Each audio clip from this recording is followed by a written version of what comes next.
म्हणजे काय सांगाल की आज तुम्ही नामदेव शास्त्रींना भेटायला जाताय, तर तुमच्यासोबत कोण कोण असणार आहे आणि पुढे भेटल्यानंतर काय काय चर्चा होऊ शकते? आमच्यासोबत गावातील लोक आहेत.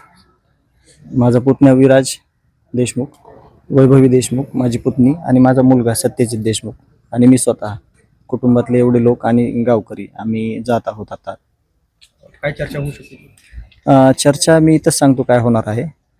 महाराजांनी जे आरोपीची मानसिकता मीडियानं का दाखवली गेली नाही असं वक्तव्य केलेलं आहे. त्यांना एकच बाजू सांगितली गेलेली आहे आणि मला त्या गोष्टीचा एवढा त्रास झाला की त्यांची मानसिकता बघण्यापेक्षा माझ्या भावाचे किती हाल केले, त्याचं अपहरण केलं, त्याला हाल करून मारलं, त्याला पाणी दिलं नाही. खरं तर हे शब्द मी आधी वापरले नाहीत कधीच मीडियासमोर, कारण का मला माझ्या पोटात पूर्ण गोळा आलेला एवढं सुद्धा बोलताना.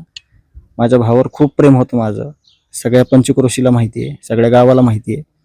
पण मला हे झालेलं असताना जर आरोपीची मानसिकता मीडियानं समोर आणायला पाहिजे होती किंवा आम्ही ओळखून घ्यायला पाहिजे होती, तर यावर मी एवढं बोलेन की जे लोक खून करू शकतात, जे लोक अपहरण करू शकतात, जे लोक खंडणीखोर आहेत, त्यांच्यावर गुन्हे आहेत सगळ्या ह्याचे, तर त्यांची मानसिकता त्यांना कोणी सांभाळलेलं होतं, ते ज्या ऑफिसवर बसायचे, ते ज्या लोकांची गाडीवर फोटो लावायचे नेते मंडळीचे, त्या नेते मंडळींनी यांची मानसिकता तपासायला पाहिजे होती, जेणेकरून असे गंभीर गुन्हे, खंडणी, खून हे घडले नसते.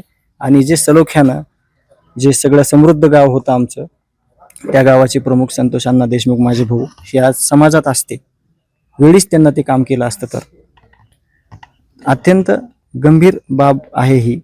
म्हणून मला फक्त त्या गोष्टीवर त्यांना 10 मिनिटं 15 मिनिटं जो काही वेळ आहे तेवढ्या वेळात तेवढंच फक्त बोलून आम्ही लगेच तिथून निघून येणार आहोत. तुला व्यक्तिशः काय वाटतं? आता सर्वांनाच माहिती आहे की ती चापट कशामुळे मारली होती.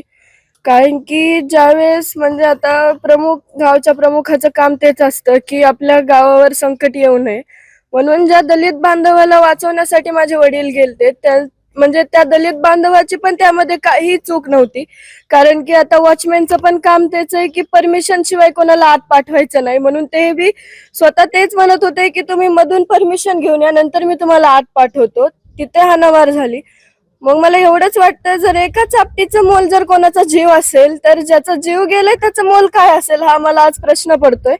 जे त्यांनी वक्तव्य केलं ते करायला नव्हतं पाहिजे एवढं वाटतं. ज्यावेळेस वकील जरी असला ना, म्हणजे न्यायाधीश जरी असला तरी दोन्ही वकिलाचा तो आज बाजू ऐकून घेतो आणि नंतर त्याचं मत मांडतो.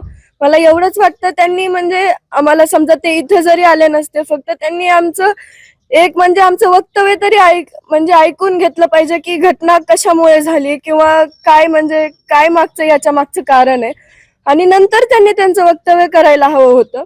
म्हणून त्याचं आज दुःख कुठंतरी वाटतंय की त्यांनी आमची न ऐकता त्यांनी त्यांचं वक्तव्य केलं. आणि ते वक्तव्य पण असं होतं की एका चापटीचं म्हणजे एक चापट खाल्ल्यामुळे त्यांची मानसिकता बिघडली आणि त्यांनी हत्या केली.